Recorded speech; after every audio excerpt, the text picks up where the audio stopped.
لوگوں کو دھکا دینا حرام ہے، دھکے دے کر کے سنت کو حاصل کرنا یہ منع ہے، چوری کر کے سنت حاصل کرنا منع ہے۔ یہ ہے نا ایک بہت باریک مسئلہ ہے، اس میں ہماری مسجد کے کمیٹی والے جتنے ہیں، سب مسجد والے اور سب مسجد کی کمیٹیاں سن لو دھیان سے، حرام کام کر کے مسجد کے مال کو تم فائدہ نہیں دے سکتے،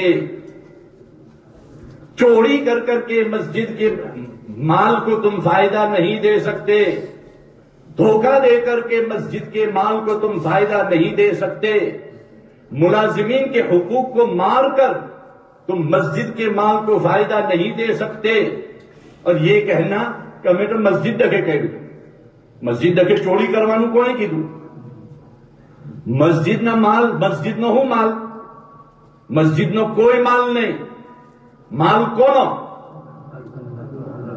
تو اللہ ہارو چوری کروانا، اللہ ہارو دھوکہ دیوانا، اللہ ہارو ظلم کروانا، کہاں سے یہ بات آئی؟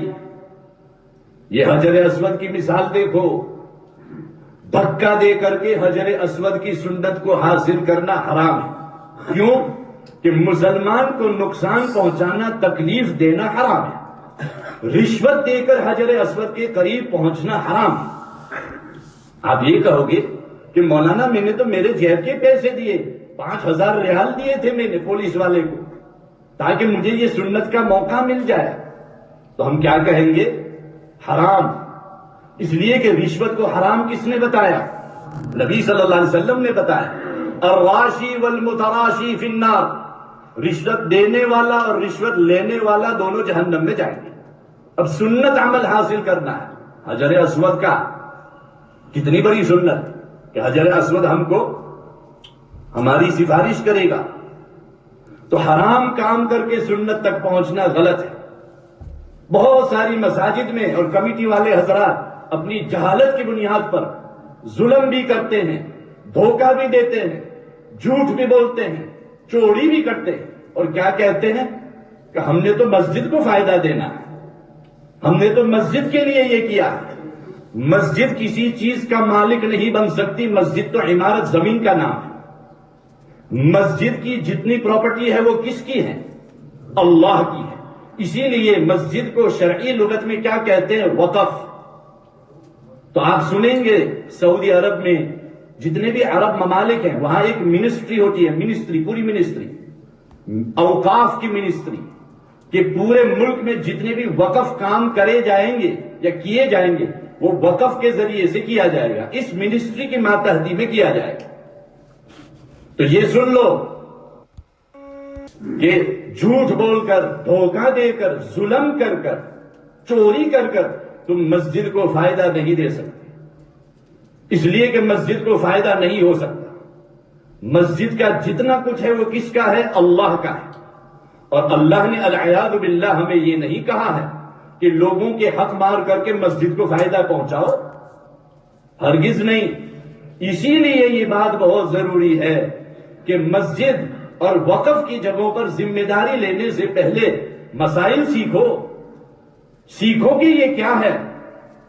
یہ صرف چابیوں کا ہاتھ میں آ جانا یا جیب میں آ جانا اور اس پر فخر محسوس کرنا، اس پر خوشی محسوس کرنا، یہ کوئی بات نہیں ہے۔ یہ چابیاں تو بہت بھاری ذمہ داری ہے، اللہ کے یہاں اس کا جواب دینا ہے، پئی پئی کا حساب ہے۔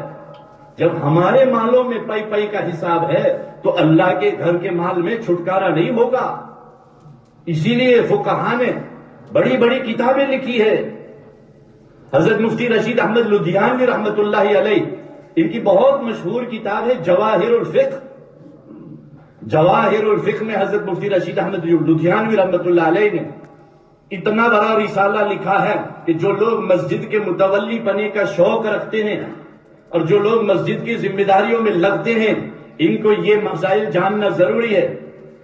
مسجد میں جو متولی پناہ کرنے والے لوگ ہوتے ہیں، اگر ان سے اللہ کے مال میں کوئی غلطی ہو گئی کہ ان کی ذمہ داری میں انہوں نے کوئی ایسا کام ہوا جسے 10,000 20,000 50,000 لاکھ پاؤنڈ کا نقصان ہو، مسئلہ یہ ہے کہ ان ذمہ داروں کو بٹھاؤ، کمیٹی کو بٹھاؤ اور کمیٹی سے یہ کہو کہ یہ £1,00,000 کا تم نے نقصان کیا ہے، تم 10 آدمی ہو، 10,000 پاؤنڈ مسجد کے پیسے میں رکھ دو، تمہاری ماتحتی میں، تمہاری ذمہ داری سے اللہ کے گھر کو یہ نقصان ہوا ہے، اس کی تلافی تم کو کرنی ہے۔ اب کون آئے گا کمیٹی میں آنے کے لیے یہ مسئلہ سننے کے بعد؟ آئے گا کوئی؟ یہ ہے حقیقت۔ تو رشوت دے کر حجر اسود کو بوسہ دینا، دھکے مار مار کر کے حجر اسود تک پہنچنا، یہ منع ہے۔ حجر اسود بوسہ دینا سنت ہے، ثواب کا کام ہے ضرور، لیکن ایک مسلمان کا دل توڑ کر وہاں پہنچنا اس کی اجازت نہیں ہے۔